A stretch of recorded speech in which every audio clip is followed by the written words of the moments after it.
This presentation is being recorded as well, so if you need to watch it back at all or have questions, it will be shared out. Usually it's also posted on our website. There are bathrooms out the exit door. On your way out, there's also a few flyers for an upcoming event at University Center of Lake County, which is right next to CLC, called Managing the Higher Cost of Education. It's actually being hosted by our state representative. There are QR codes. There's several flyers posted. So on your way out, if you're interested in attending, take a snap of the picture. You can register to attend. It's free, just an FYI. My name is Barry Goldman. I'm one of the school counselors. Really looking forward to tonight's presentation. We appreciate seeing the families. For you students, this is going to be a lot of information tonight, and then you're going to hear it again during your Rams block either tomorrow or Thursday. In addition to those presentations during the day, our Jostens rep will be here, and he'll be talking to you about cap and gown order and everything related to graduation. Ms. Belmont is one of our counselors as well. You'll hear from her just after I present, and we're also going to do a presentation from the Illinois Student Assistance Commission, which is everything related to financial aid, and it's very timely this year, because if you've had older children, financial aid is shifting a little bit. There's a new formula that's being kind of used, so everything is kind of being pushed back a few months till December at the earliest, so just be aware that that information is coming. As you can see here, we had a little bit of fun with this presentation. As you students are wondering, like, what do my counselors do on the weekend? It's find fun videos and ways to kind of welcome you back. So we kind of went with a theme that's popular today. So we do want to welcome the class of 2024. We think it's really important to get this information early in the year because college admissions are already rolling. The Common App, which we'll talk about, opened August 1st, and then it rolled over. So we've already been meeting with students and talking about things that are going on as it relates to applications, letters of recommendation, transcripts, and we'll discuss all those this evening. Just so you know kind of who the people in this building are, is your supporting cast. So we've had some turnover in the last few years, but we have a great team going forward. Mr. Price is at the start of the alphabet. He's got A through COL. Miss McKenna replaced Miss Rossi this year, but Miss McKenna has been part of District 127 for 15 years, so she's now over at Central, and Miss Rossi is still here as one of the deans, so you still have access to that resource. Miss Mitchell serves as our Student Services Department Chair. Again, I'm Mr. Goldman, I have KNO through ORI, Mr. Perez, and then Miss Belmont's at the end of the alphabet with SI through Z. All the email addresses are listed, and then we have two great resources in our College and Career Center. Miss Marquardt, who you'll see a lot of the emails from. If you follow her on Twitter, she posts updates there as well. And Miss Sunday, who helps welcome the students into the counseling office. So the idea of choosing your own path. I'm guessing for you students in the room, you talk to your friends, you talk to your family, you hear from staff about all the different options that are out there. And maybe there's some external pressure to go down one of those. But really we want you to self-reflect on what's right for you as a student.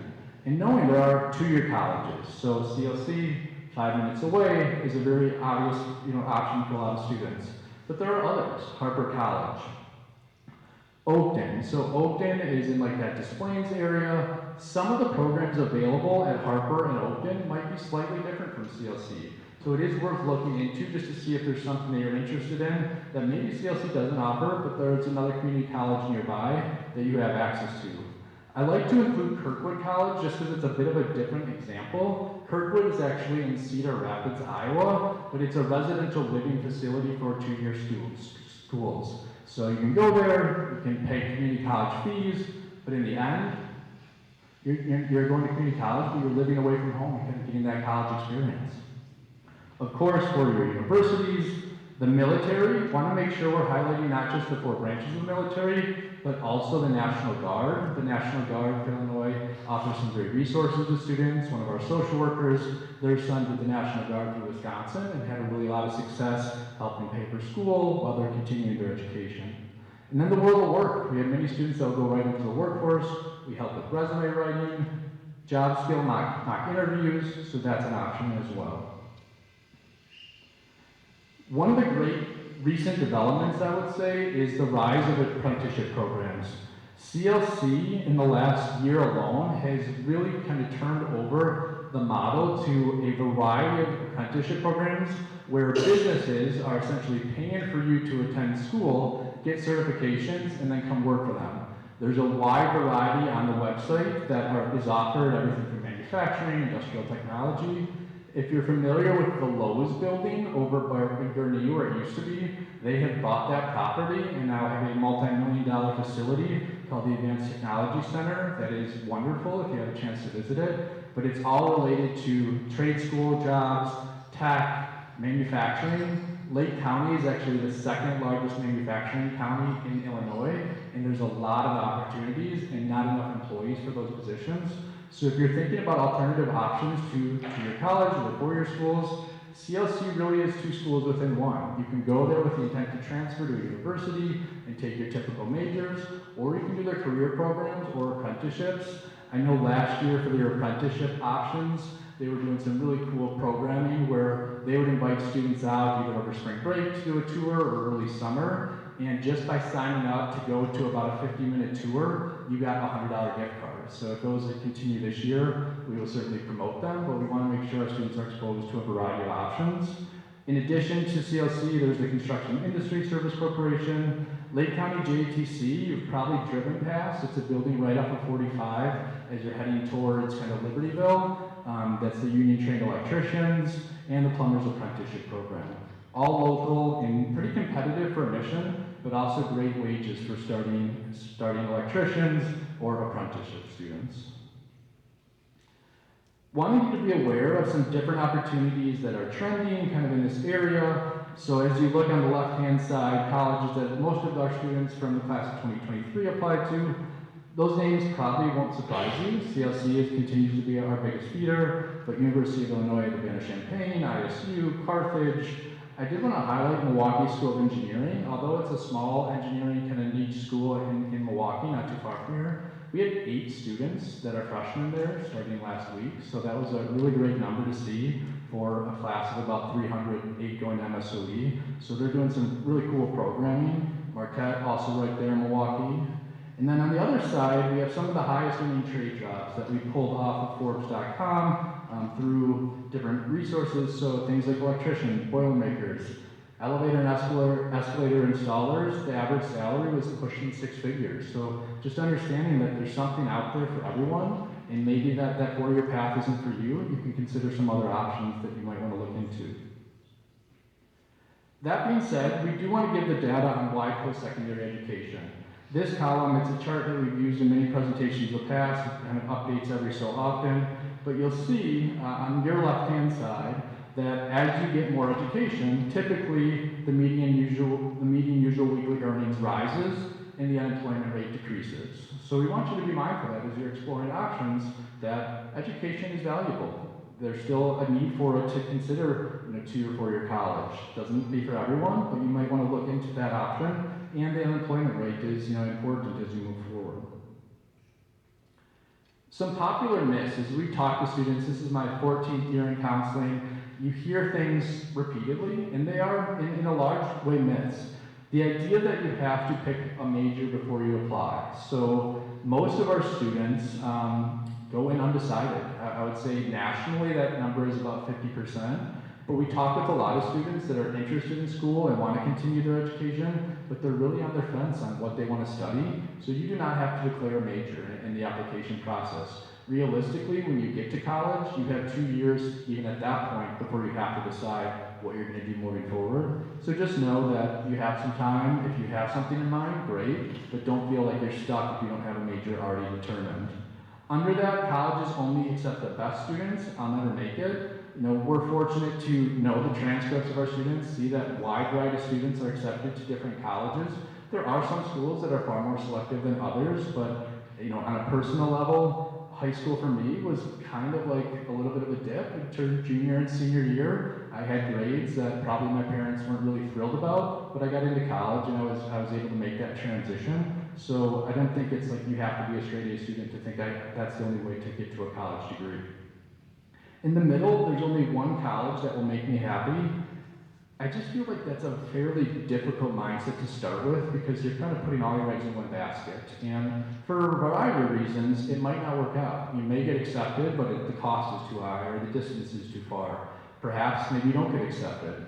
My guess is the goal is finding the right fit. And through visits and talking to reps and walking the campus, seeing the programs, you can find schools that you might really like and probably 5 to 10 others are going to feel similar to that, or maybe even more. So I do think there's an opportunity to kind of expand your list if you're really kind of stuck on one school and see what others. Talk to your counselor. We might be able to give you some suggestions of other places to consider that can kind of make you happy as well.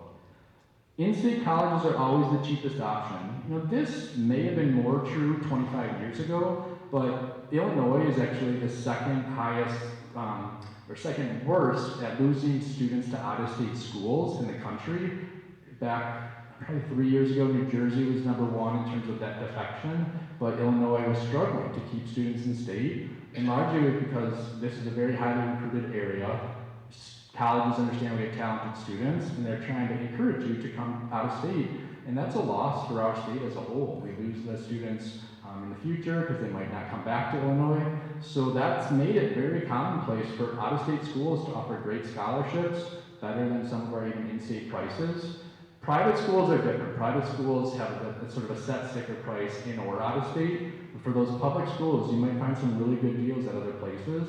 And again, working with your counselor, talking to reps, you might start to come across a few that you could probably save $10,000 to $15,000 a year with some out-of-state options. And then the idea that all your peers have a plan, you might be the only one feeling lost. I promise you, if you talk to your friends or if you hear our conversations with them in the counseling office, many people are in your same position. They have an idea of what they want to move forward with, but they don't have it all figured out. I don't think, even adults in this room, we're evolving, we're still figuring things out. My major was broadcast journalism, did it professionally for 4 years, and then went back to school to become a counselor. So people change, and our interests change. So I just think it is commonplace to be excited for the next phase of your life, but it's also really regular to be a little bit nervous and uncertain, and don't make that worry you. It's okay to feel that way, and with time and exposure to that next phase, you'll find something that you're happy with.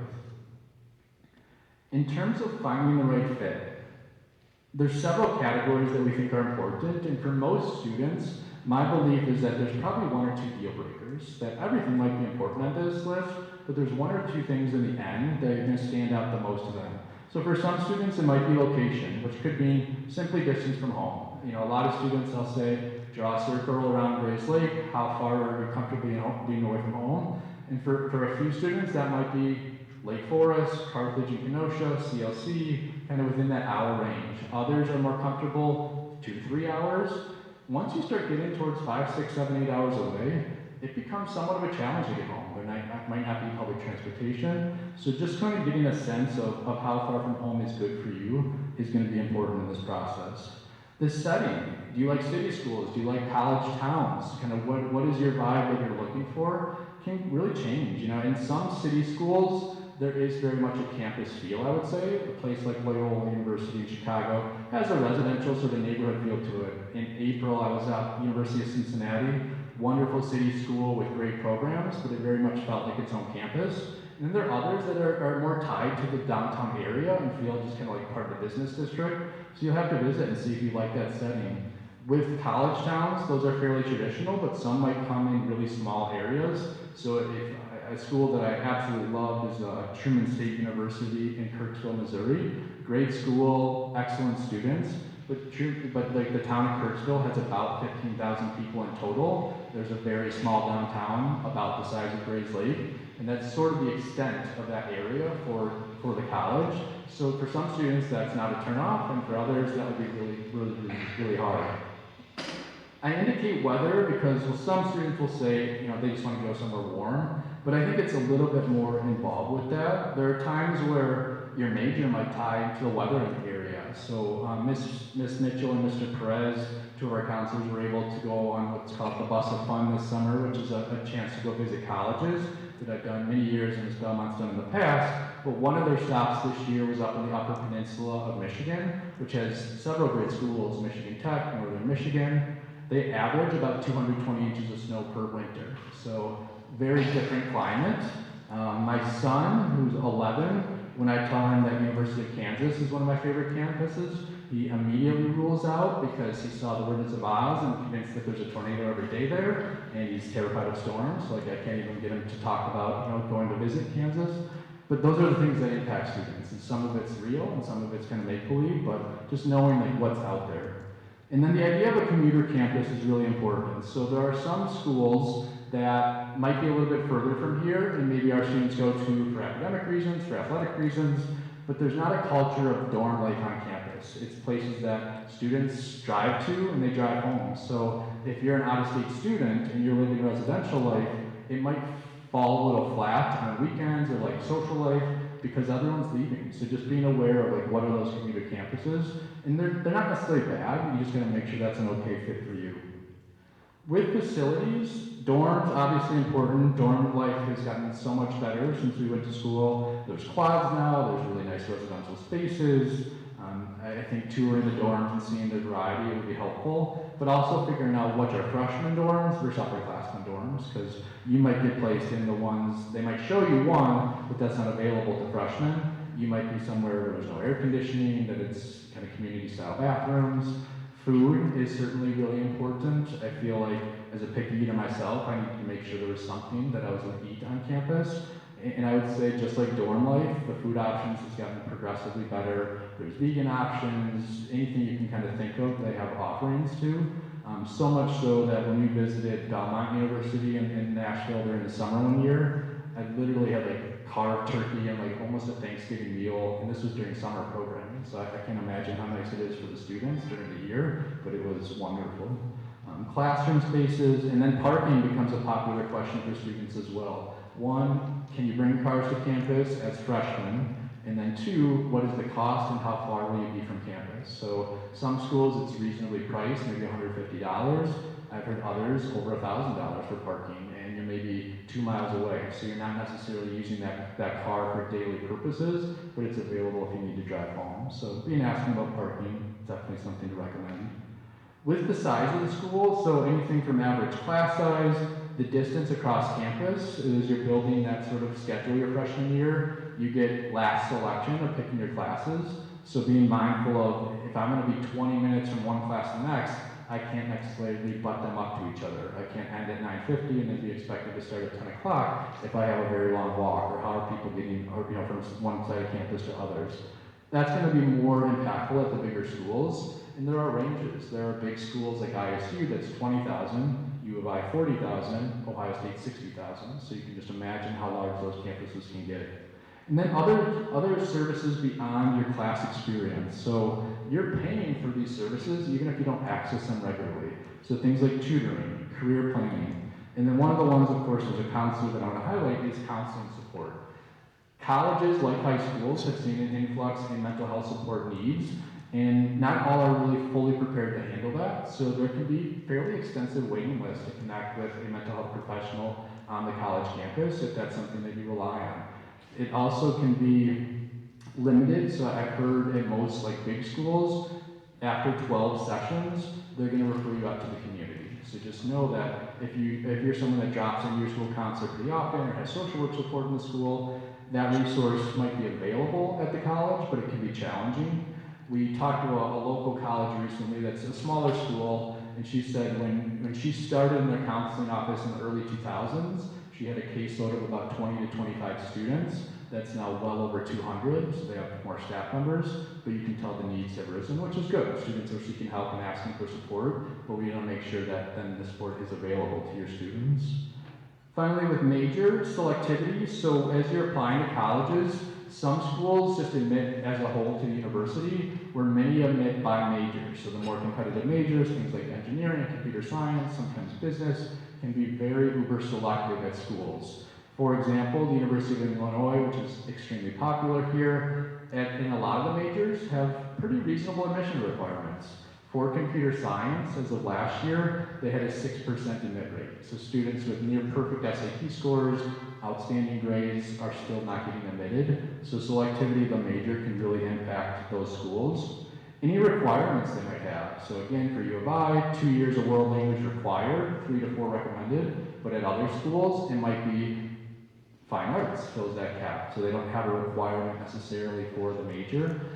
That could change too for graduating from the university itself. They might not require a world language for admission, but for certain majors, for example, international business, they expect you to take a world language at college, so that will be a requirement moving forward, where say mass communication, there isn't a requirement. Want to highlight direct admit programs. Direct admit essentially means you've met the applicant pool standard to be right into that major your freshman year. As an example, the Kelly School of Business at Indiana is one of the best in the country and extremely competitive for admission. So if you're admitted to Kelly straight out of high school, you're in good shape, you know you've maintained, like as long as you maintain your GPA, you have a seat. Other students will be admitted to the University of Indiana as a whole, but not have a seat in Kelly.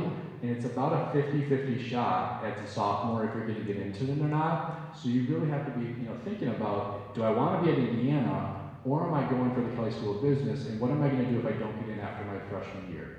Am I stuck? Do I have to change plans? Do I have to transfer? So direct admit, nursing is another very popular one for direct admit. The University of Iowa has a wonderful nursing program, but it's pretty competitive for direct admit, typically about a 28-ish on the ACT, 3.7 GPA or above. Other students can enter nursing, but it's not as a clear path. And then internships and co-ops are just those opportunities beyond the classroom that's going to build your resume. So many students will pursue internships.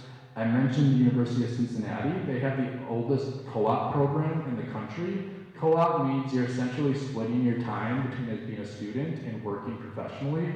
So a lot of their students, especially with engineering, business, or computer science, will be there for 4.5 to 5 years. But during that time, they'll say their freshman year, they'll be in class. Their sophomore year, they'll be in class in the fall. Their sophomore year, second semester, they'll be at a work site in the Cincinnati area or abroad, nationally or internationally, and they're being paid for those co-op positions. And on average, students do 5 of them at the University of Cincinnati, which I just thought was incredible resume building. Most of the engineering students for those co-ops were making about $17,000 per co-op. So they were taking a little bit more time in school. You're only paying for 4 years, but you're getting the experience over 5 and walking away with a phenomenal resume, and in many cases a job already offered to you at one of the co-op sites. A couple other things before Ms. Belmont joins us. With activities, certainly if you're thinking about sports at the D1 or D2 level in NAIA, there is an eligibility center that is a website that we can share out with you if you have questions, but you do have to register and be academically eligible. D3 sports, there are no scholarships for athletes for D3 sports. You can get academic scholarships, but they don't have extra money to provide for D3 sports. Clubs, there's huge ranges of clubs that schools, the smaller schools are probably going to have close to 100, 125. The big schools will have 500, 600 different clubs. So just know that you definitely can get involved when you're in school. Greek life, again, kind of figure out the culture of who you are as an individual, and if you're interested in fraternity sorority life, or if you're not, just how big a part of the school is it? Are you going to feel left out if you go to a school and Greek life is so popular and you choose not to be participating in that? And study abroad is highly recommended. What's cool about study abroad is, it's not just semester-based or year-based at this time. A lot of schools are doing intermediate sessions, so they might be on like a trimester schedule, and you can do 3 weeks in January abroad or a few weeks in the summer. So there are still the traditional options to go away for a semester or a year, but a lot of schools have kind of adapted to the needs of the students that don't necessarily want to be off campus for a whole semester, and you can still study abroad. What is the diversity on campus? So that could mean cultural diversity, in and out of state, the male-female ratio, is there an LGBTQ plus community, how active a political culture that is, and that doesn't mean how many students are Democrats versus Republicans. It means, are you going to feel left out if you don't really kind of get involved with politics? I've been at those schools where it's pretty middle ground, I would say, in terms of political leaning, but everyone has a voice, and they say that students there are questioned about sort of their beliefs, and if you just want to kind of stay in the background and not talk about that stuff, you might not really fit in at that campus because it's so politically active. Religious, socioeconomic, and then we want to make sure that we highlight there are great historically black colleges and universities in the country, Hispanic Association of Colleges and Universities, so there are some different websites, and we have some information on those as well. We're going to talk a lot about costs towards the end with scholarships and financial aid, but just a few points to kind of move forward. It's important to have a family discussion about costs. A lot of times, you're not going to find out your true costs until spring, so having some dialogue now can relieve some of that stress later on if a school is just going to be unrealistic. And yes, you won't know 100%, but each college is required to have what's called the net price calculator on their website. either on their admissions page or financial aid page. And you can put in taxes from the most recent year, put in your grades, your test scores if you plan to send them, and it will give you a pretty solid estimate of the cost you're going to be expected to pay that freshman year. So you can have a ballpark range, and you can start having that dialogue. Because I've been in positions in the past where it's May and students have gotten accepted to a few of their schools, and there's just really no logical way to move forward with costs without taking out incredible loans that are detrimental in the future. Some loans are appropriate and reasonable, but if you're going to be $150,000, $200,000 in debt to go to that dream school, that's a family conversation that I want to have with you guys to talk about maybe some other options, which could include CLC. So CLC, some students are going to go there full time. Other students might pursue four-year school right away, but I highly encourage you to think about taking a class next summer, the summer after your freshman year. Many of those classes are fully transferable and will cost you about $400 at CLC as opposed to potentially a couple thousand at other places.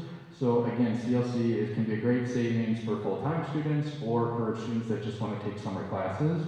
And then wanted to highlight the CLC Scholars Program. CLC Scholars is an additional application. It's not even live yet for the next grade level, but this spring or winter spring they'll make it available. And it is competitive. Usually it's about a 3.5 GPA, around a 25 or 1250 SAT, and there's an interview and essay you have to write. But if you're selected as CLC Scholars, your first year is fully paid for, all books, fees, tuition, and if you maintain a decent GPA, it rolls into your second year. So very potentially, you can go to CLC for 2 years, get an associate's degree, transfer, and for those first 2 years at no cost to you.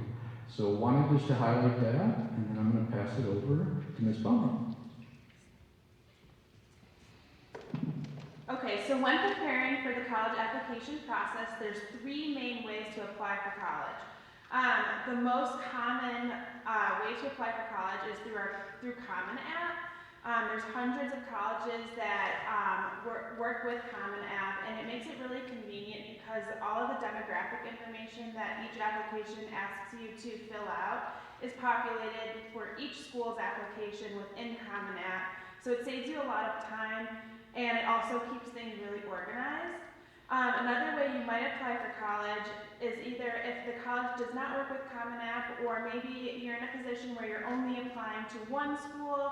Maybe this might be the case for some student athletes. So you can also apply directly through the college website. And then there's also a third, probably less popular way to apply to college through coalition application. Okay, so what's up and what's down? There are more applications to highly selective colleges than ever before. During COVID, there was a trend where many schools were not requiring test scores to be submitted. So this increased the applications to many highly selective schools, and we're seeing that trend continue.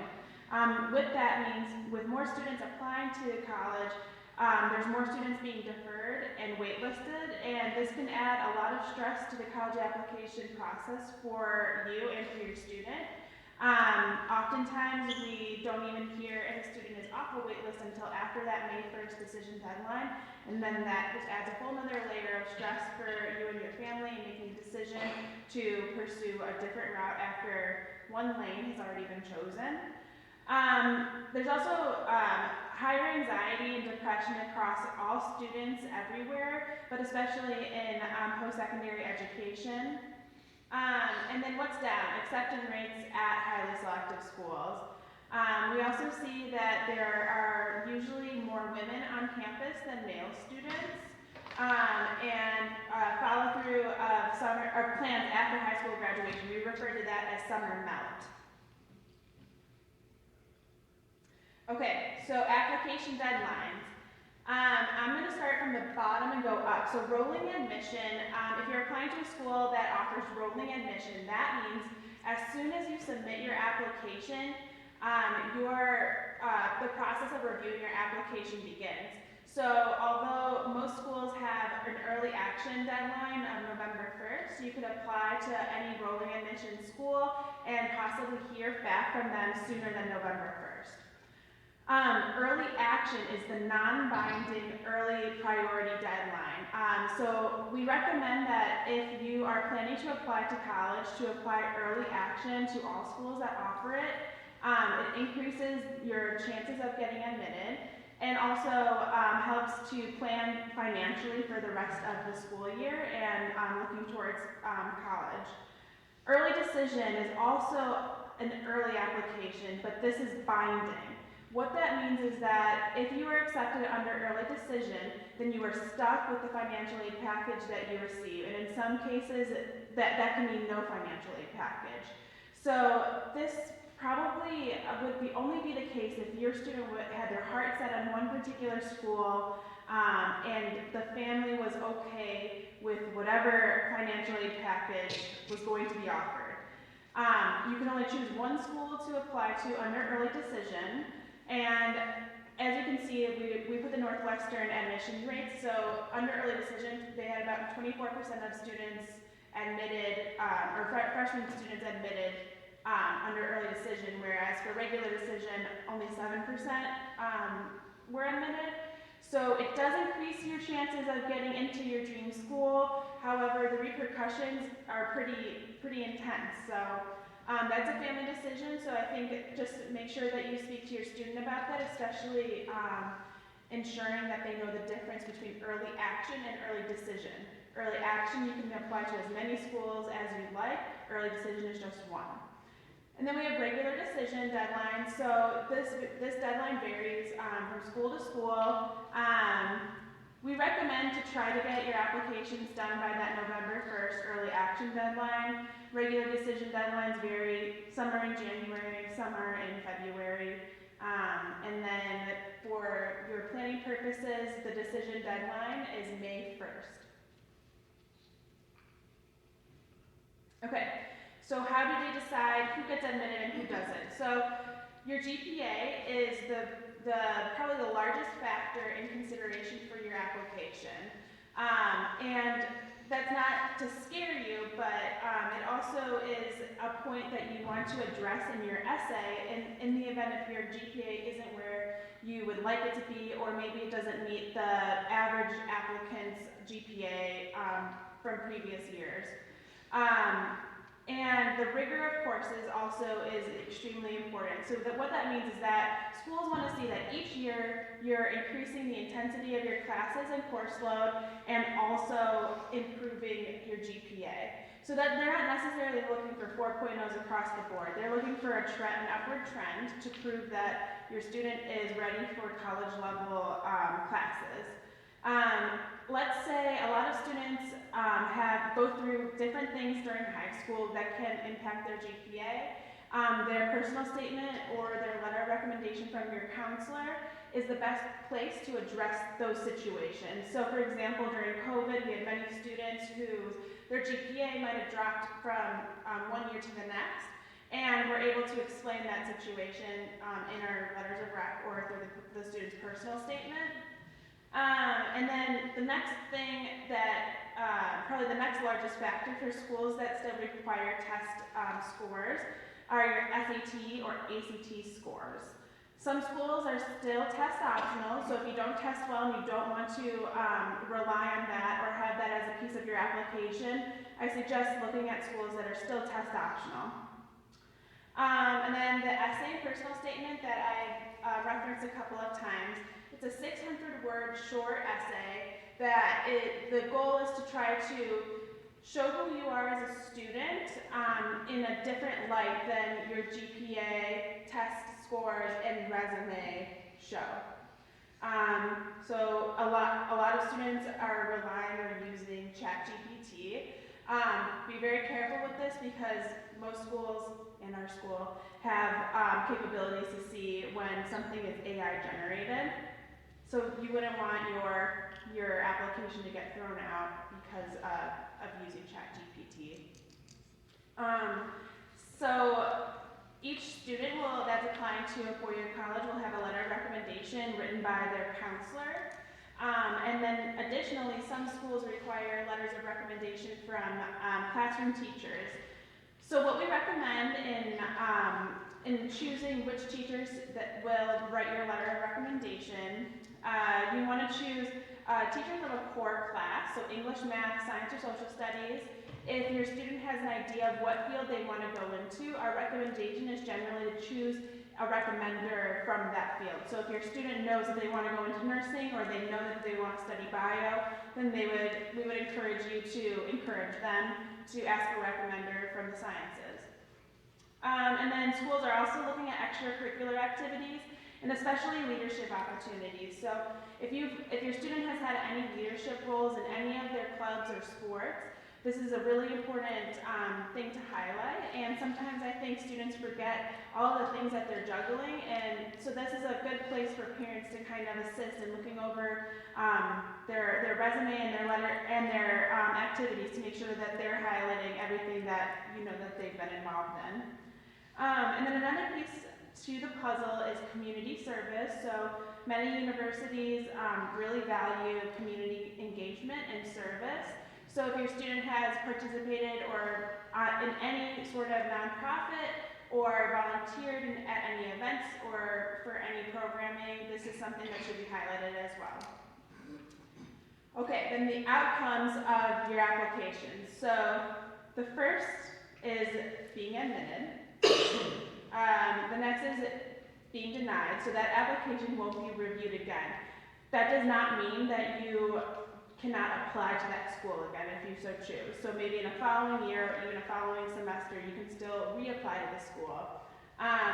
Deferred is when the school is not ready to deny you, but they put your application on pause, and sometimes they will ask the student or the counselor to submit further documentation to add to the application.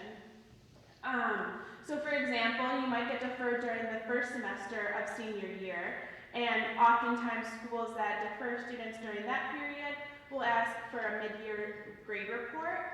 So generally speaking, in your application, your freshman through junior year grades are the most significant in being reviewed. But in some situations, when it comes to deferment or being waitlisted, your first semester of senior year grades matter too. The other thing to keep in mind with that is if you have dropped a class or dropped a level during that first semester and have already notified colleges that you're planning to take that class for first semester and second semester, you will have to notify the colleges of that change. Okay, and waitlisted, they don't ask for further documentation. It means that you're in line if other students choose to not attend. So as we get closer and closer to that May 1st deadline, other students will pull themselves out of the application pool for a particular college because they're committing somewhere else. That opens up space for your student if they've been waitlisted. Okay, so generally, starting in January is usually when we start to see colleges come out with their financial aid packages. So there's two types of financial aid, or two applications. So the first and most common is FAFSA, and using the FAFSA and filling it out is a graduation requirement. So if you are not planning on using FAFSA, you have to also do an opt-out form, and you have your student reach out to their counselor if they need access to that. And then the FAFSA has been redesigned for December 2023, and Emily will talk a little bit more about that in a moment. And then there's also the CSS financial aid profile. This is an additional form that some colleges require. And then if in the event that your student does not have a social security number, there's also an alternate form that your student can fill out to hopefully get financial aid from individual colleges. Okay, so if you've had students graduate from Central in the past, you might be familiar with the platform Naviance. This year we're transitioning from Naviance to a program called School Links.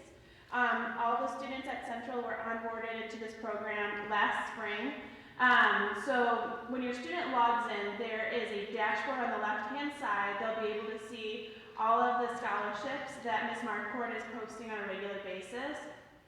We highly recommend checking out the local scholarships.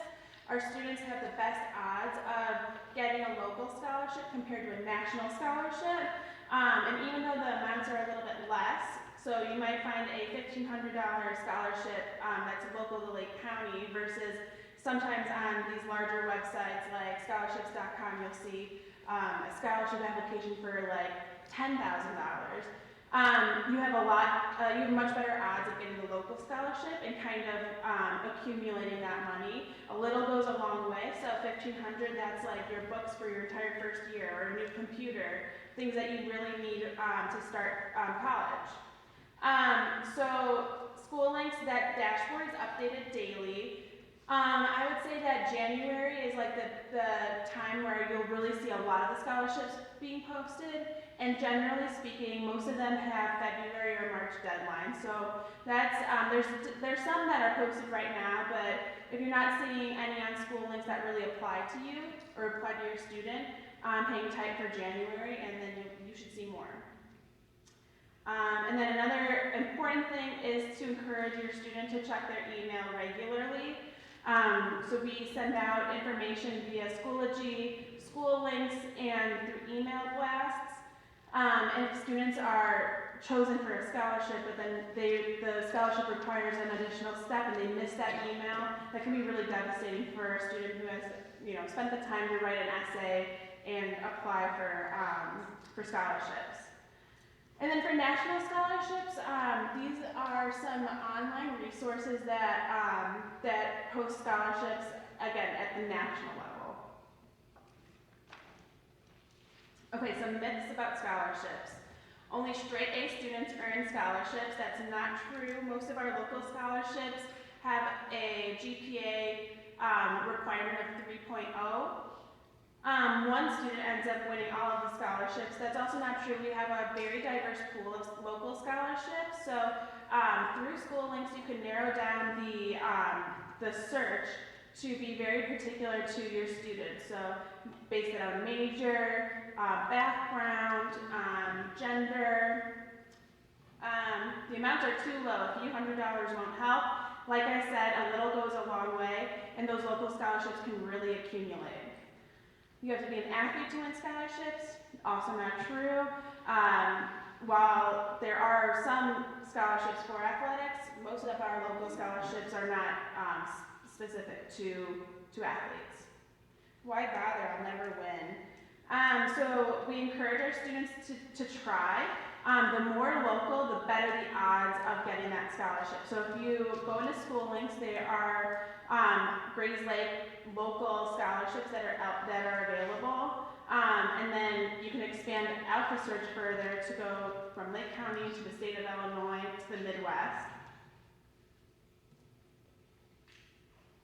Okay, so the events that we have coming up for our seniors, all of our college rec visits are posted in school links, so you can go ahead and search those by going to school events once your student logs into school links.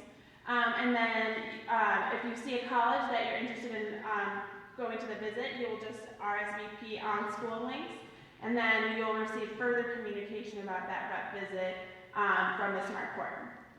We will have college application and essay workshops coming up later in the fall, so prior to that November 1st deadline. Usually in October, we'll host those before school and after school, and generally there's a counselor and an English teacher at each one, so you can get two perspectives on your essay, have someone edit it.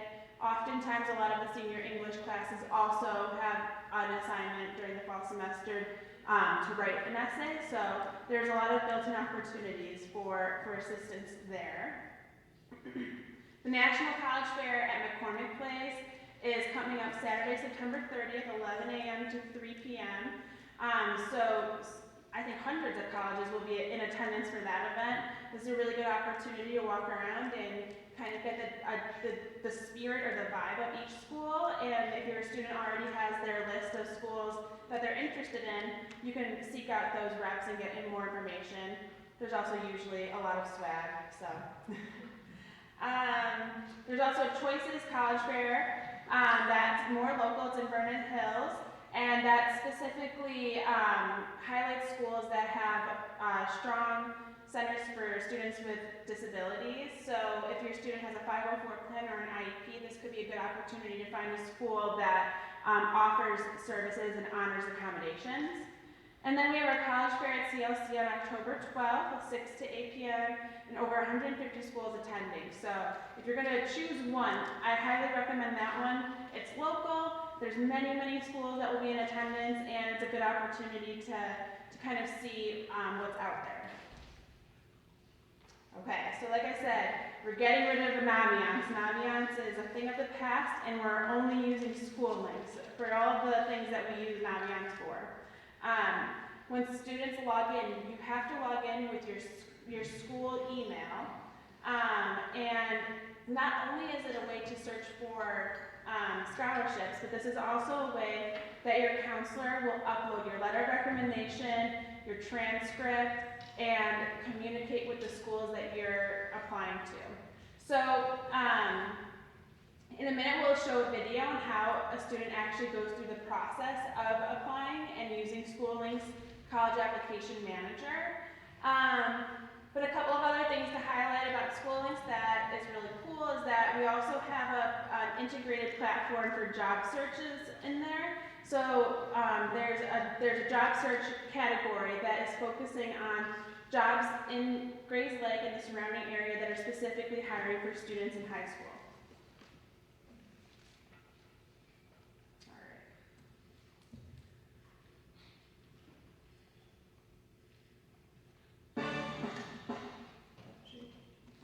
Businesses need fight. The College Application Manager in School Links, as you probably heard, it is a necessary, important, and required step if you are applying to colleges. I won't go over why that is. You come find me, you've probably heard from me some otherwise. First and foremost, it is a College Application Manager. This is not the applications. So I do understand it's kind of an additional step, but the things this helps you with, you would have to do anyways without this, like transcripts, fee waivers, teacher recommendations. So it helps you manage your college applications and helps get some things done that you need to do in your applications. So to get there, when you log in, go to colleges. Over here is college applications. Many of you, this will be the first time, so say this welcome thing. These first three sections are things you just need to fill out. That will go for all applications. So put in your address, make sure it's your accurate address. Note while we're doing this, as you fill out forms for college applications, please make sure you fill out accurately. Double check spelling of names, phone numbers, social security numbers, birthdays. You get those wrong, it's a big mess to fix. I spent hours and a half with students trying to, because they don't think they're trying to protect against fraud. So if you mistype a birthday, it takes a long time to fix. So anyways, you need to put in an email address. I'm picking the demo one. Put in your personal email, not your school email. If you do not have a personal email, please create one. I know that can be inconvenient because you can't access that email from your computer at school. But your school address here will be cut off in the summer, and the colleges will still send information to that. So put in a personal email address. In fact, I even recommend creating an email just for college applications because you're going to get a lot of emails, and maybe you can use your personal one later on once you pick the school you're actually going to. So I click next. Next step is, do you qualify for a fee waiver? Click these steps, read through these. If you do, pick one. If you don't, you pick none and modify next. The cool part about it, when you do that, it comes to us and then we verify it, if in fact that's the case, and then we send those fee waivers to all the schools you apply to in this system. So that saves you time having to ask for each school you apply to. We just know once you put them in here that you're applying to them, we're going to send that fee waiver up. This step is about the FERPA laws and you releasing your rights to your recommendations. So read these, click I understand. This is the big decision you have to make. Do you want to waive your right to review all recommendations and supporting documents, or do you want to not waive your right? By waiving your right, you won't see things like the recommendations teachers send or other documents that are sent in. If you say, I don't waive my rights because you want to see those, it's going to make sure you know that sometimes teachers review recommendations, if they know that, because they will know that you've waived your right, but they may not want to be as honest, or they may not want to write it as if they write things that they don't want you to see, which hopefully isn't the case if you're asking good people. Anyways, pick one of them. I usually tell students recommend to just waive it, then you sign it, then you click I understand, and you sign the waiver, and finish. That's the application setup. It will take you here. There are three main columns. When you put a college in there, it'll show up here under incomplete. Once you put they've submitted, they will show up here. And once you've been accepted, you'll put here. And from there, you'll tell us which one you're going to. So this kind of helps track the whole progress. And again, it's an application manager. This is not the application itself. If you're using Common App, you need to connect your Common App with School Links. In fact, if you try to do Common App without it, and you say you're from East High, say, wait, you're a School Link school. You need to connect them. Because Common Apps gets your transcripts, your school report, and your recommendations through School Links. That's automated. So you can do that now, or you can do it as you're going through them. Either way is fine with that. So to add applications, you go to add an application. If you have favorites, that they will show up here. I don't. This is a demo student, so I'm going to pick Washington State University. Let's say I'm going to just add. It's going to put in progress. Keep that. Add the application. Now this is information you need to fill out. It'll be a little different for each school. So this is saying it's in progress. It's saying that Washington State has two ways to apply. Common App or school specific, which is true. I highly recommend, if you are applying, if you're thinking about applying to 5, 6, 7 schools, and more than one on the Common App, I recommend doing the Common App because then it saves you those applications. So in Washington, I think all the schools have gone to Common App. If you pick Common App, then you fill out one application that goes to all of them. So in this case, we pick Common App. When you do that, the dates will disappear because they will come from Common App. It asks you in there, or are they automatic? The student requirements, these are things that you can use to help track when you're filling out your application. I'm going to click them all for now. And then I save the application. So now the application is here. So there it is again. You now put in one. If I click on it, or click the edit button, it takes me back to where I am. So if I need it. So, school report. Many schools require a school report. That's where we see how many students are, weighted GPA, and all that stuff. By putting it here, it automatically shows up in the school. Once we review it, your counselor or I will automatically send it off. Again, a benefit of using this, you don't have to ask us for every school you've done.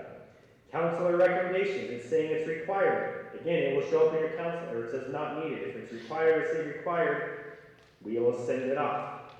Mid-year report, it said not needed. Anyways, things over here will show up. Your school report includes your transcript. If it doesn't say transcript here by itself. The nice thing about this, if they are required, and there's things we have to do, you can click on this add button, so I'm going to show you now, but it'll say when we sent it and when the schools viewed it. So if you're like, did my transcripts get sent yet? Go in here and look. Give us a couple days. We check this site daily, but sometimes we're busy or things come up. You know, if you notice transcript or school report is there and we haven't got to it for maybe a week, come see us, especially if we're approaching a deadline. We see the deadline, but it is your job, again, this is a college application manager, to help remind us and keep us on the ball. But you can track those, that's really cool. So if your school says, I didn't get the transcript, you look in here, it says Mr. Rovick sent it, you can tell them, hey, my college counselor said on this day, maybe they can find it that way. Teacher evaluations, if it requires any, you'll have them here, you fill in the teachers. Cool part of this is then the teacher gets an email with the evaluation and the place to upload their letter. Again, you will see when it's completed, when it's sent, and when it's viewed by the college. You can add teacher recommendations sometimes. I would not add them unless they're required. Teachers and other people put in lots of time to write them. Please don't ask us teachers to do them or anyone else if they aren't required or needed. Over here, you'll see these checkboxes. These are things we don't. Okay, so we hope that that provides a little bit more context for school links. I know we've referenced it a bunch tonight. Okay, and then I will welcome Emily, and she will talk a little bit more about financial aid.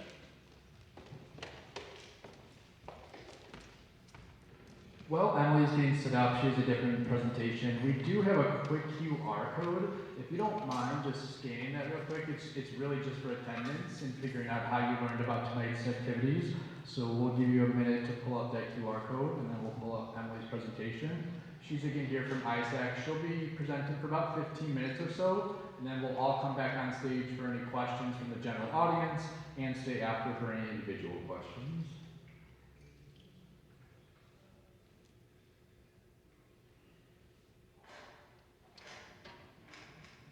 We can bring this back up at the end if you need it.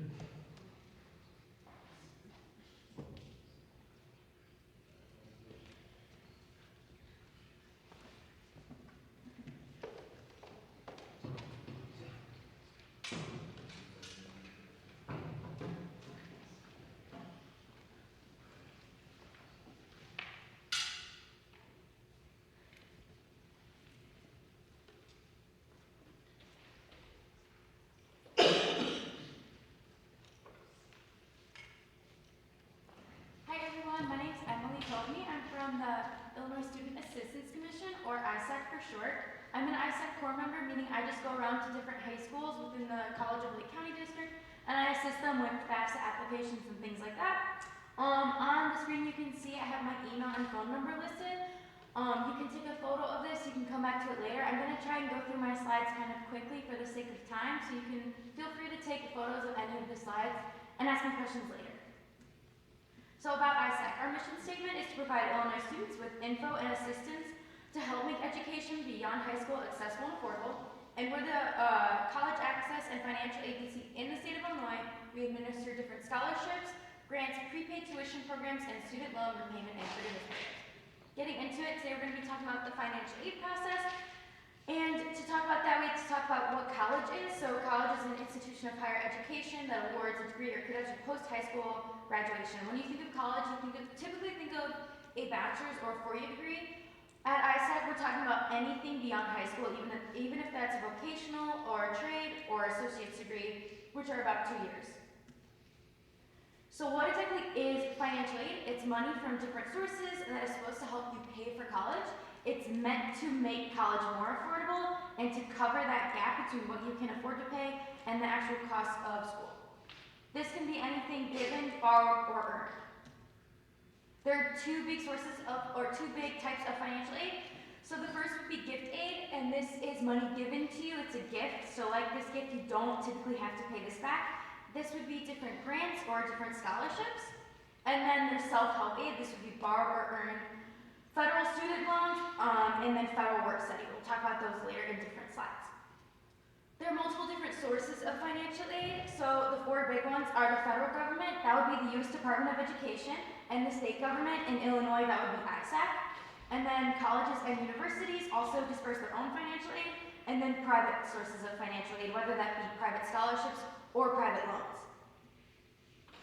Here are the must-know sources of financial aid. We like to say if you see these in your email or mail, to be aware of these and to respond to them quickly. So the first would be ISAC, and that's our website, isac.org.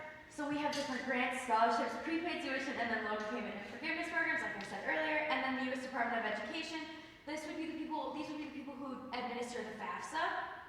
So you find the FAFSA on studentaid.gov, and they also have different grants, scholarships, work study, and student loan programs.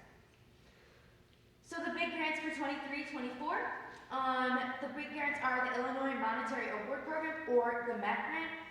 This is an ISAC grant, and to get this grant, you have to be an Illinois student, and you have to stay in Illinois, so you have to go to an Illinois college. Then there's also the federal Pell Grant. These are both need-based grants, and you can get both of these and get up to over $15,000. To apply for these, you're filling out the FAFSA. Then there is also different ISAC grant programs. All of these are going to be on our website. For the MAP grant, all you need to do is fill out the FAFSA. It's a need-based grant, and they're looking at the parents' income, banking statements, and things like that. And that covers up to $8,400 for anything within the tuition and fees. And then there's the Illinois Veterans Grant, the Illinois National Guard Grant, and then the grant for dependents of police, fire, and correctional officers. All of these are going to be on our website, isac.org.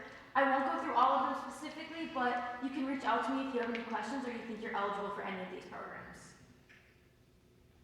We also have different teaching programs at ISAC. There's the Minority Teachers of Illinois Scholarship, the MTI, the Illinois Special Education Teaching Waiver, or the ECA Scholarship. All of these are for students who know or think they want to be a teacher in Illinois. After you graduate, you would have to teach for a certain amount of years in Illinois. Otherwise, these scholarships or grants turn into loans. So these are good for students who really know they want to be a teacher. Again, these are going to be on our website. I won't go through all the requirements for these. But if you think you're eligible, please reach out to me and we'll go through them together. Now getting into the federal grant program. So the Pell Grant, it's a lot like the MAP grant. It's a need-based grant. They're going to be looking at the parent's income to see if you're eligible for that. So that is up to $7,395. That can be used for anything within the cost of attendance of going to school. And then you apply for that by filling out the FAFSA. Then there's the Iraq and Afghanistan Service Grant and the Teach Grant. These are going to be on studentaid.gov's website. I'm not going to get into all of these, but those are up there. So if you think you're eligible, please reach out. But the Iraq and Afghanistan Service Grant will cover up to $6,973, can be used for anything with the cost of attendance. And then the Teaching Grant is for students who are going to be teachers. So that covers up to $3,772 and can be used for anything within the cost of attendance. And then again, certain teaching requirements must be met for these as well. There are different campus-based programs. There's the Federal Supplemental Education Opportunity Grant, or the FSEOG for short. So that one fluctuates. That can be anything from $100 to $4,000 for anything within the cost of attendance of school. And this is for students with exceptional need, and you're applying for this one by filling out the FAFSA. And not all schools are doing the FSEOG, so you're calling their financial aid office to see if they have the FSEOG program. Federal work study, amounts are determined by the college for anything within the cost of attendance. This is basically an on-campus job. There's a question on the FAFSA that says, would you like to be considered for federal work study? It says yes, no, or I don't know. I always recommend students click yes, just because it opens them up to more financial aid.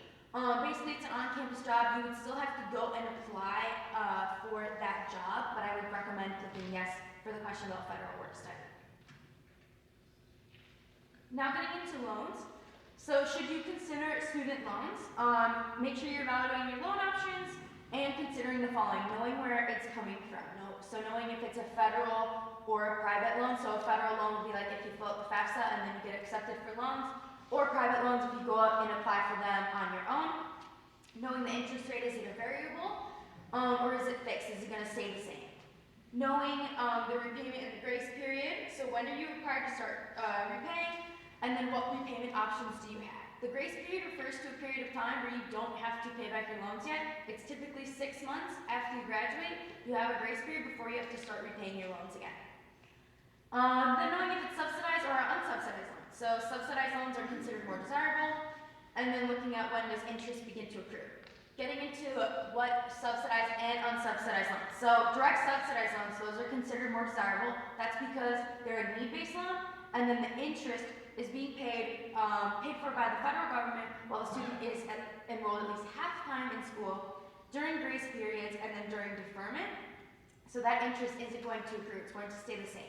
Whereas the unsubsidized loan is not a need-based loan, and the student is always responsible for paying that interest.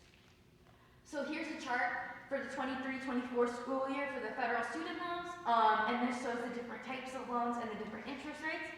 So looking at the direct subsidized, or where that interest is being paid for by the federal government, it has a 5.5% fixed interest rate, the grace period of 6 months. Same with the unsubsidized loan, however, that is not a need-based loan. That also has a 5.5% fixed interest rate and a 6-month grace period. I'm not going to get into the graduate loans because I assume most of you are not graduate students, but there are the Parent Plus loans, which are credit-based. They will always be unsubsidized. They're going to have a higher fixed interest rate, and then there is no grace period for the Parent Plus loans. Those repayment is going to start within 60 days. There is a limit to how much you can borrow. So it's going to change for every year you're in school, but for first year undergraduate dependent students, it's $5,500 total, but $3,500 of that will be subsidized and the rest of it would then be unsubsidized. And it's going to change if that student is dependent or independent, and then it's going to go up for every year they're in school. So now getting into the overview of the financial aid process. So you file a financial aid application annually. When it opens, this year we don't know the exact date of when it's going to open. We know it's going to be in December. Whether it's at the beginning or the end of December, we don't know yet.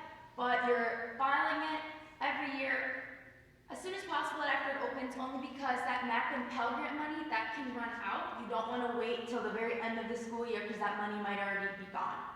But every year you're in school, you'll be doing that again. You're completing verification if selected. That's basically where federal student aid says, can you verify that the information you put on the FAFSA is correct, and you're sending them whatever documents they need to verify that. You're receiving and reviewing your financial aid offers, which will typically happen in the spring. You'll get all those financial aid offers with the different loans, and that is where you would say yes or no to those loans.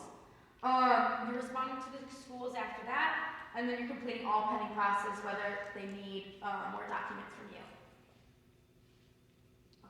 So how do you apply for financial aid? So you're completing all forms required by a college. You're completing the free application for federal student aid, or the FAFSA. The alternative app is for eligible undocumented students. So if you're documented, you're doing the FAFSA. If you're undocumented, you're looking at the alternative application for Illinois, because you are not eligible for federal money, but you still might be eligible for state money and the MAP grant. Other forms would be institutional forms or the CSS profile, which sometimes more selective schools use the CSS profile. Here's more info about the free application for federal student aid, or the FAFSA. So it's available at no cost. If there's a website that's asking for money, then it's not the actual website. Don't fill it out on that website. Make sure it says .gov. And then it's used to apply for federal financial aid programs as well as state financial aid programs. And colleges are going to use it to award institutional aid. Same thing as the FAFSA, the alternative application for Illinois financial aid, or the alternative app. This is for eligible undocumented students. It used to also be for transgender students, but that question is no longer asked in the FAFSA. So now it is just for eligible undocumented students. Also free, it's only for Illinois state financial aid, it's for qualifying undocumented, and then colleges again are going to use this to award institutional aid. The W's of the financial aid process. So who is filling out the FAFSA? High school seniors are filling out the FAFSA, and then every year they're in college after that, they're going to fill out the FAFSA. What is it? FAFSA.gov, that's where you're going to find it. And then the alternative app will be on ISAC's website, that's where you're going to find that.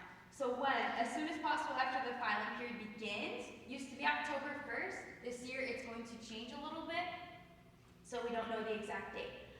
Why? You're going to use it to determine eligibility for different federal and state aid programs, and then colleges are going to use it for institutional aid. So what information is going to be needed for the FAFSA? So for the FAFSA only, you're going to need your social security number, and parents who don't have one are entering all zeros, and then the alien registration number if you're not a U.S. citizen. For the FAFSA this year that opens in December, you're going to be using your 2022 tax returns, 2022 W-2s, and other records of income, banking statements, records of investments, records of untaxed income, and then a list of colleges the student would like to attend. I like to say to have all this info ready and with you before you start filling out the FAFSA, just because it'll make the process go by a lot easier. So do you need parent information? Short answer, yes, if you're under the age of 24. Even if that student doesn't live with their parents, they still need their parents' info. And only parents can provide information on the application. In terms of the FAFSA, the only people who are considered parents are biological parents, adoptive parents, and step-parents, but only if they're married or to that biological or adoptive parent. All of those legal parents, legal guardians, foster parents, grandparents, siblings, aunts, uncles, friends, or other relatives, or people, even if they claim the student on their taxes, are not considered parents for the FAFSA and cannot go on the FAFSA. So if your parents are unmarried, but living together, you're reporting both of their info. If they're divorced, you're reporting the information about the parent who provides the most financial support for the student. That's the parent that's going to go on the FAFSA, not the parent that the student lives with the most. So what sections should you complete? So students and parents must log in with their own FSA ID. So for the FAFSA this year, every parent or every student and parent needs to make an FSA ID. An FSA ID is essentially a username and password. You can go home tonight and make one. Just make sure you write it down and put it somewhere safe, because this is going to be the same FSA ID you're going to use every year. It's going to take your social security number and things like that. Students can only complete the student section, and parents can only complete the parent section. It's going to start with the student section. They're going to log on. Then when it gets to the parent section, the student will type in their parent's info and their email. The parent will then get an email, and that's when they'll be able to access their portion of the FAFSA. Students will submit their parent's name, social security number. Dependent students will not see a submit button until the parent section is complete. So how are you reporting tax return information? So for the FAFSA this year, it's supposed to get a little bit easier, so everyone must provide authorization for the tax information to be shared by the Internal Revenue or IRS with the FSA. Basically, there's going to be a little section that you have to provide authorization to share your tax documents, and even students will click that little checkbox even if they don't have any taxes, and then it'll say no taxes on file, but you have to click that and it's going to pull your 2022 taxes and put it straight into the FAFSA for that year. It should be a lot easier. So how are you signing your application? So for the FAFSA, a student must have an FSA ID, so a username and password like we talked about earlier. Parent also must have an FSA ID. It's going to be used as their electronic signature. FSA IDs must be created and verified before starting the FAFSA. It used to be you could make an FSA ID and start the FAFSA right away. Now you have to have it verified. That just means they're looking at your social security number and your name, and they're making sure it's verified and matches up. So you can go on at any time and make an FSA ID and then just make sure you save it. Put it somewhere safe because that'll be the same FSA ID you use every year. For the alternative app, students must have a personal identification PIN or PIN number that's going to come through their email, and then they must provide their own email address, and ISAC will send a PIN there. So now, this year it's going to be called the Student Aid Index instead of the EFC. So the Student Aid Index, after you file the FAFSA, it's going to generate a number. It's going to reflect what the student can contribute to the education. It can be a negative number. So it's a number that's used to determine eligibility for the federal or state aid programs, and colleges will also use the Student Aid Index to determine institutional aid eligibility. So it's different. It's basically the EFC, but it's a little bit, it has a different name. So what happens if you're selected for verification? If you're selected for verification, I kind of went over this, but don't be scared. It's a common process used to make sure that the information that you put on the FAFSA is correct and accurate, so you just might be asked by the school to submit extra documentation. Now getting into how much college costs. College create a budget just so the total cost of the school year, known as the cost of attendance. So looking at the cost of attendance, there are different things called direct expenses. So direct expenses is money paid directly to the institution, and then indirect, it's not always paid directly to the institution, it can go somewhere else. So tuition and fees, when you're paying tuition fees, that's money going straight to the school. Living expenses, food and housing, those can be indirect or direct. Direct would be if you live on campus in a dorm, that money is going directly to the school. Whereas if you live off campus in your own apartment, that would be an indirect expense. Also under indirect expenses would be books, course materials, supplies, equipment, transportation, and miscellaneous expenses. All of these total the cost of attendance or the COA. So now looking at how much financial aid you can receive. So the amount of aid is going to depend on your financial need, and then their colleges are going to consider all available aid to try to meet your financial need. They're going to be looking at the cost of attendance or the COA of the school. They're going to subtract your SAI or your Student Aid Index, and then they're going to also subtract other financial assistance used. That's going to total the financial need you have for that school. Now getting into it, this is the ISAC student portal. Students can make an account. Basically, it's just an email and password to make an account. This is where you would apply for the different ISAC grant and scholarship programs, or you can just look them up on there. That's the ISAC student portal. Here are a list of the trusted websites we have. So the student portal, ISAC.org, studentaid.gov, and then FAFSA.gov. The key is .gov. And then ISAC.org/alternative app, that's going to be where you file the alternative app if you're eligible for that. First Generation Scholars Network, so this is something new ISAC's been trying. You can sign up with that QR code there. So this is for first generation students. That means they're the first in their family to go to college. This is going to offer them more support. They're going to get assigned to an email list basically, and where a ISAC mentor will be reaching out to them to make sure they're okay with the college going process. Yeah, all these services are free. That is all I have, but here's my information. If you have any questions, I know I went through this pretty quickly, so there might be more questions, but feel free to take a photo of that.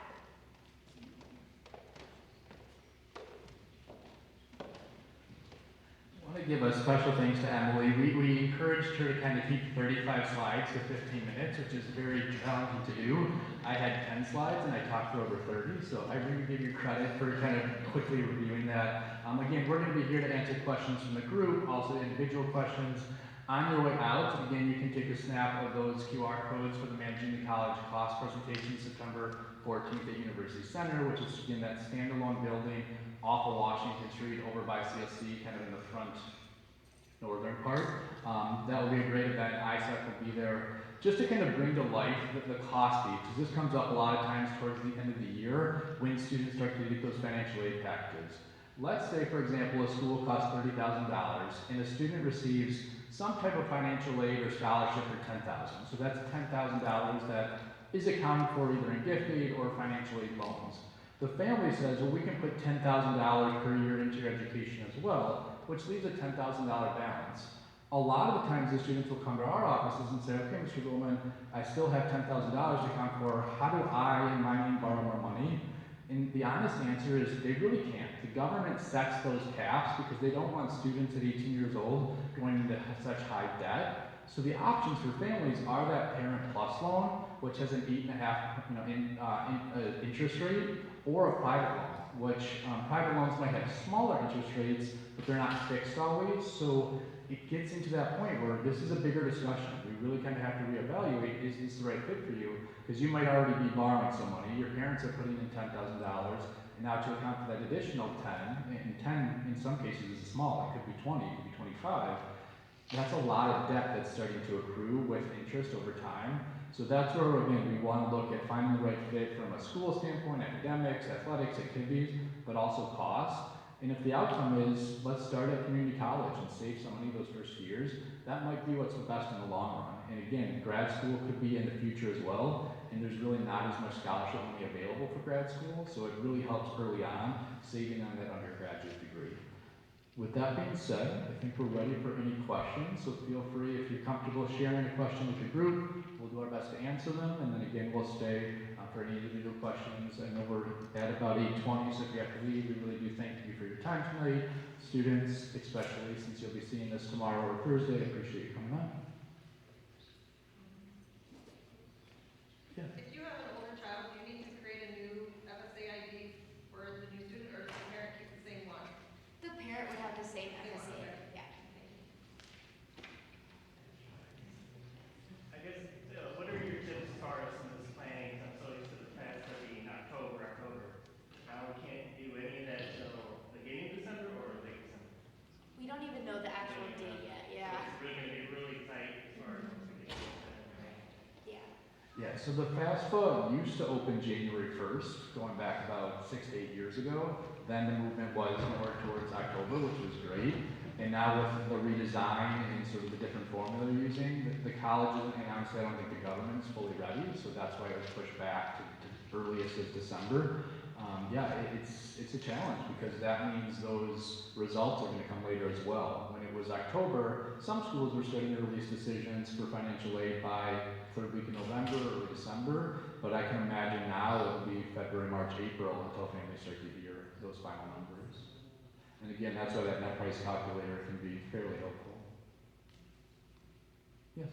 I read somewhere, I don't know if this is true, that one of the things that's changing, that if you have multiple students in college at the same time, that federal aid will no longer, they're not going to consider that anymore, that won't be part of the, is that true? Yeah, that question won't be asked on the FAFSA anymore. Oh, Yeah. so they're just not gonna ask the question, which means Yeah. They're not accounting for it. it won't be counted. The other great aspect of having Emily not only present tonight, she maintains some office hours at Grade 6 Central, so throughout the semester, there will be different times where she'll be available to meet with students or even make appointments with families. So we haven't fully scheduled those out for the semester yet, but she's a resource throughout the full year. Other questions? I don't see any hands, so again, feel free to shout them out. Otherwise, we'll kind of hang out up front, and you guys are welcome to come up. Please feel free to reach out through email as well. Oh, one more question. Is there a certain amount of income that, like, will disqualify you from grants? Yes, so grants are need-based. So grants, loans are somewhat different. Grants are free money that don't have to be paid back. And the government, based on your kind of financial situation and the cost of the school, has a formula to determine if you're eligible for grants. And I would say in general, grants are fairly hard to attain. You know, loans are different, but grants tend to be pretty high need, so that is a consideration. Does it make sense to do the FAFSA if you don't want loans and don't qualify for scholarships? Yeah, for a couple of reasons. One, your family situation could change, so there could be, unfortunately, a loss, it could be a job loss, you know, so things could change, and at least if it's filed, the college can retroactively kind of work with you. In addition to it is a graduation requirement now for the state, so that's about the third year where they've required students to either complete the graduation opt-out form or submit the FAFSA. And then third, there are some schools that you might not qualify for loans or take out the loans or get grants, but to receive scholarships, they still want your financial aid record. So in general, I would say it's no harm, it's free to fill out, it takes about a half hour or so, maybe 45 minutes, and just it's probably beneficial. It's not a 100% requirement if you don't feel the need is there. The opt-out form is easy, it's one page and a quick signature. To add to that, many schools do require the FAFSA to be on file to award college-specific scholarships. Okay. Good question. Well, thank you again for attending tonight, and we'll be here to answer any questions.